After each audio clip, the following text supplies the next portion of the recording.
What's up guys, I'm randomfrankp. Today we're going to be checking out the top 5 gaming mice from 2023, highlighting some of the best releases that came out this year, including some honorable mentions as well to give you a wide list and variety of some different options in case you're looking to upgrade this holiday season. We've already done top 5 gaming headsets and top 5 gaming keyboards, so this completing the top 5 trifecta of the year. If you see any of them that you like today, I'll have them all listed for you in the description down below so you can check them out. And reminder, this is only limited to mice that came out in 2023. I always see people asking about mice that came out like 4 years ago, so obviously that won't be on the list. So the first honorable mention is really 4 separate mice that may be Glorious's best mouse to date. We have the new Model O2 Pro and the Model D2 Pro. Both shapes that also come in different polling rate models, with the stock 1K Hertz being its own, and then a 4 and 8K unit being another option. Both are the exact same shape as their predecessor, so no physical dimension changes, but now the shells are solid with 0 cutouts or honeycomb to report. The weight differs slightly. The O2 Pro is 57 grams for the 1K and 59 grams for the 4 and 8K models, while the D2 Pro is 60 and 62 grams respectively. Since they're not the minus model, they are on the medium to large size overall, but honestly, the solid shell here really makes a difference with how it feels in the hand, and I much prefer this upgrade. They do feature the same specs as the Pro models we've seen with their BAMF 2.0 sensor and their optical switches, 6 remappable buttons overall with a top DPI toggle and 100% PTFE feet underneath. This gets the honorable mention spot because, like I said, it's probably their best mouse to date. I just think it's weird that they have the exact same mice available in different polling rates, and that's the literal only difference. Especially with all the polling rate hype lately about it possibly being placebo, so it's kind of a head scratcher. But if you swear by 4K or 8K, you can spend the extra $30 because the O2 and D2 Pro are $100 for the base model and $130 for the 4K, 8K upgrade.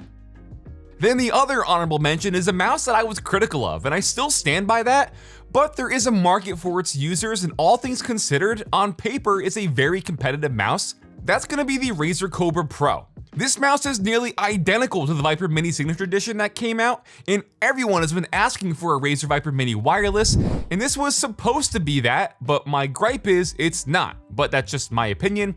Others might disagree. This gets the honorable mention because as a small symmetrical mouse, it oddly weighs more than the Viper V2 Pro, despite being smaller and heavier than the Viper Mini SE I just compared it to, tipping my scales at nearly 77 grams, which is just very odd for a small mouse in 2023.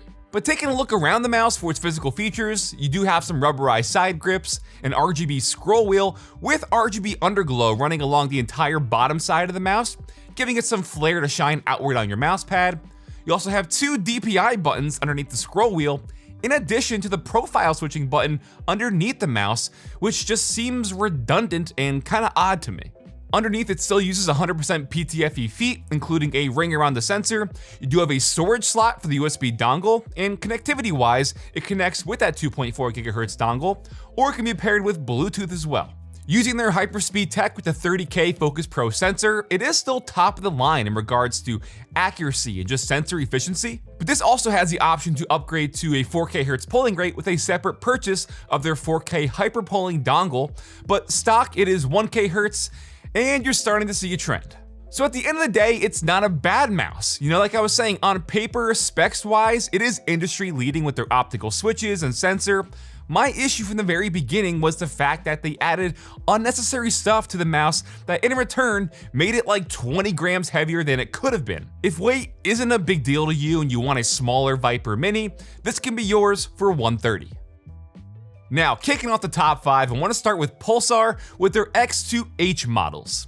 The difference with these versus the original X2H is the hump on the back, H standing for hump. And I didn't think it would be a huge difference, but man, oh man, was I wrong because this just feels so right. The narrow waist and top hump to its symmetrical shape really feels great for claw or palm claw grippers, and coming in at 54 or 52 grams for the mini model, you can see where that top hump differs from the last gen model, and honestly, this made my original X2 feel obsolete, especially with the internal upgrades. Pulsar went optical inside for their switches that feel super snappy. It's still paired with the 3395 sensor, but that optical switch upgrade is a big one in itself. all without price gouging, as it comes in at $99 still for the regular or mini models, unless you pick up the 4K dongle for $20 extra if you want to use the 4K Hz polling rate that it's capable of. See, glorious? Just sell a dongle, not a whole new mouse, you silly goose.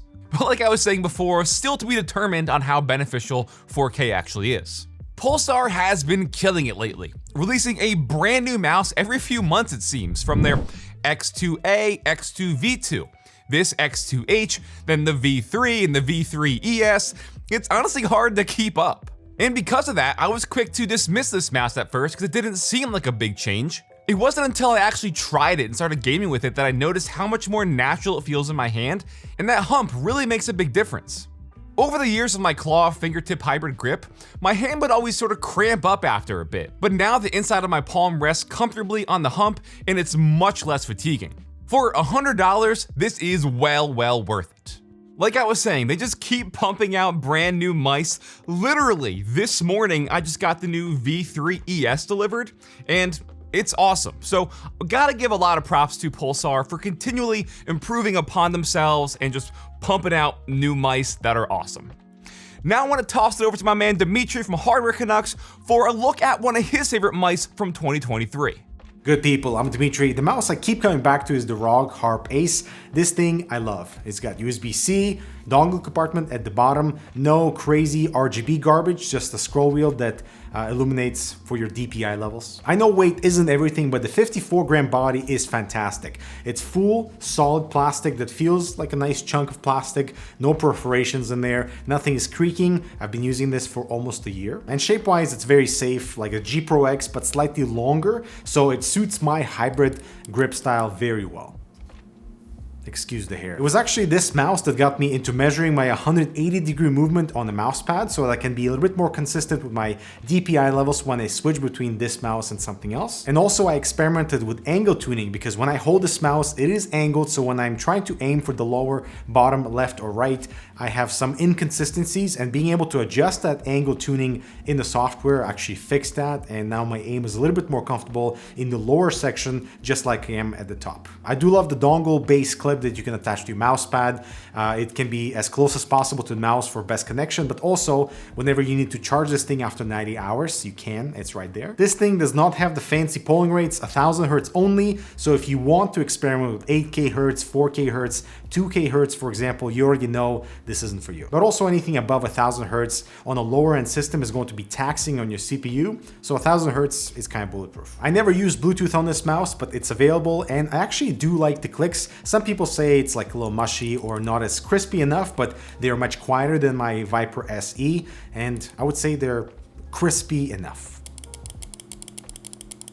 This thing has never given me issues, it's super reliable, and I love traveling with it because nothing will get inside the body, and it's still super lightweight and very comfortable to use. So the Razer Harpe Ace is the mouse I'll be definitely keeping into the next year. All right, back to you, Frank. So shout out to Dmitry. I really dig the shape and the weight balance of the Harpe Ace. It's just a very consistent mouse. Now I'm also gonna toss it over to Haus because for the number 4 spot today, we have a tie. Hello guys, I'm Haus and I'm here to give you 4 reasons as to why the Vaxee NP01S wireless is such a great mouse and belongs into your top 5.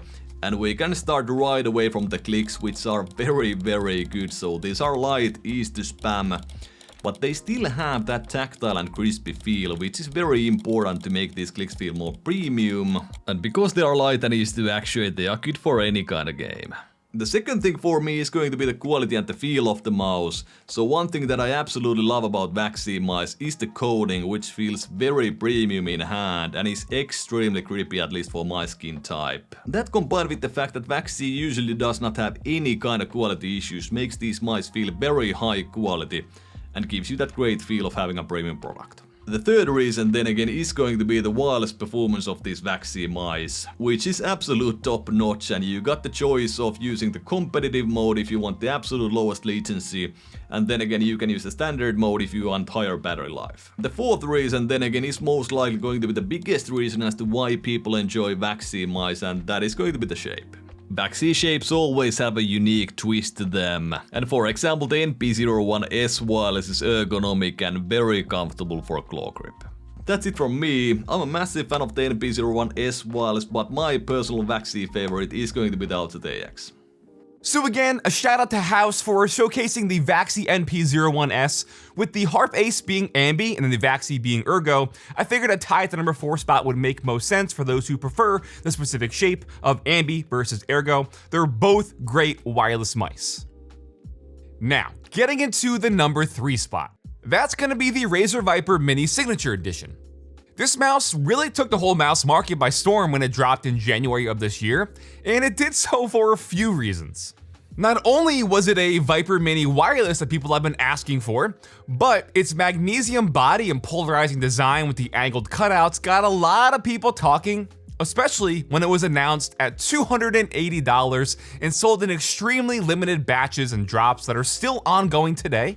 But in return, it also became the lightest mouse Razer ever made, coming in at just 49 grams.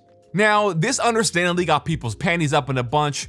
Yes, the price at $280 is bonkers, and I'm not refuting that, but a lot of people were just heavily against the cutouts in the magnesium shell. I personally don't mind it, mainly because it's crafted and machined so nicely that the cutouts feel extremely smooth and polished, and it doesn't interfere with my grip. I think it looks badass, and it's probably one of the most unique looking mice out there, especially at launch back in January.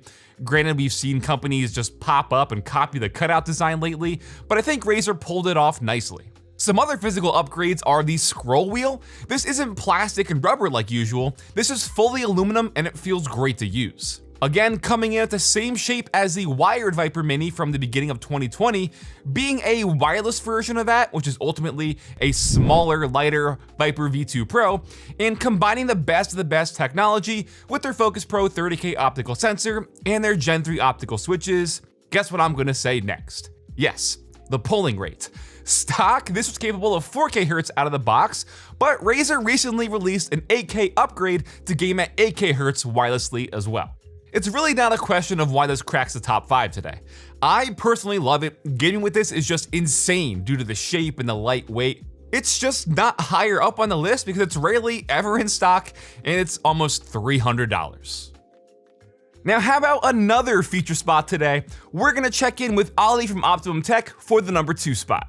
Now look, we can't talk about the best gaming mice from this year without talking about the Finalmouse Ultralight X. This thing is just 38 grams. Now think about that for a second, that is 20 grams lighter than the Superlight 2, and also 11 grams lighter than the Razer Viper Mini Signature Edition, while also being somehow $90 cheaper. To achieve that, it uses a honeycomb carbon composite shell, so despite being extremely light, it is also extremely strong and very, very stiff. I've got a few units on hand, and yeah, the build quality on all of them is really good. Also, I'm a big fan of those really light clicks. Finalmouse have also made some big improvements with the performance side of things for this generation as well. I mean, the click latency here is right up there with Logitech and Razer. All of this testing, by the way, is done with the stock debounce setting, and you can adjust that for some of these mice up to the 3 to 6 millisecond mark, depending on double clicking, the glorious Model D here, for example. But yeah, actually at 1000 Hz polling, the Ultralight X is the fastest wireless mouse. They're doing some really neat stuff there, which yeah, is pretty insane. The software for this mouse runs on a web browser too, which is really epic. Big fan of that, as opposed to having to install yet another app which runs and updates in the background. But for me, it really does come back to the weight. I mean, it really is a big deal and a truly different level compared to something like a Superlight, which is about 60 grams. And look, the mouse isn't going to aim for you, you still need to give it the inputs, but I mean, tracking, flicking, target switching, basically everything will feel better with that less restrictive input. And look, I know we all like to meme on Finalmouse, I have too in the past, but they have made some really big moves with the Ultralight X. This is a very different mouse compared to a lot of stuff on the market. And yeah, for most of this year, I have actually been using my own 3D printed custom mouse, and I really love that thing, but I have to be honest with myself, in terms of what most people are after, you know, a medium-sized mouse, it doesn't really get better than this thing right here. They do have a couple more batches before the end of the year and even more after that, so definitely keep an eye out if you are interested in picking up an Ultralight X. So I gotta say, credit where credit's due, it's really great to see Finalmouse continually dig into the mouse market and keep putting out new great products that are innovating. They very easily could have gone dark a few years ago after their collaboration with Ninja and all the hype and all the money they got from that. But instead, they kept on going, kept on improving their mice. We've pretty much had yearly releases that have only been better. They were the pioneer for magnesium mice. And here we are with the ULX. 6 different models with 2 color options and 3 different sizes, and I think the price point of $190 for this is more than reasonable. Very, very impressive. Now, rounding out the top 5 with the number 1 mouse of 2023, I think I have to give that to Logitech with their G Pro X Superlight 2. This is a follow-up still to one of the top mice on the market, not only in sales but current market share. Users of the Superlight are notoriously dedicated and committed to Logitech in this shape, so this 2023 refresh is going to be welcomed by a lot of gamers despite not being a groundbreaking upgrade. One of the differences is the weight. It's been slightly reduced by around 3 to 4 grams, now at 59 to 60 grams versus 63 from the original Superlight. However, removing the bottom puck will knock about 1.5 grams off, so you can be rocking at about 58 grams if you prefer. We do have a brand new sensor this time around with their Lightspeed technology, using the new Hero 2 sensor upgrade. You get a bump in DPI, tracking, and a 2K Hz polling rate stock out of the box, no extra dongle purchase required. Another change and upgrade inside are their brand new optical switches, called Light Force, and they're a custom hybrid optical mechanical switch. At first, they are very deep clicks. It may throw you for a loop when you first, unbox it and use it, but after about a week of use in gaming, they ease in and become less thick sounding. So I don't mind the new switches at all. I think they feel pretty good. The battery is also really good, rated for about 95 hours, and they finally gave us USB-C to charge the mouse. And even though, like I said, the upgrades aren't groundbreaking, I think they're enough to still make the Superlight 2 refresh relevant on the market today, despite not being the lightest out there, because this mouse, this shape, it's trusted and used by so many, and it just got better. This comes in at $160 and it's available in black, white, and pink. So for that number 1 spot, I think what it comes down to is just availability. While I'm not a big fan of the Superlight 2, it's not the shape for me, it's not the size for me, it comes down to availability because it's the only one that is readily in stock out of the top 3. I definitely prefer using the ULX and even the Viper Mini SE, but they're not a product that's continually in stock. They launch in batches.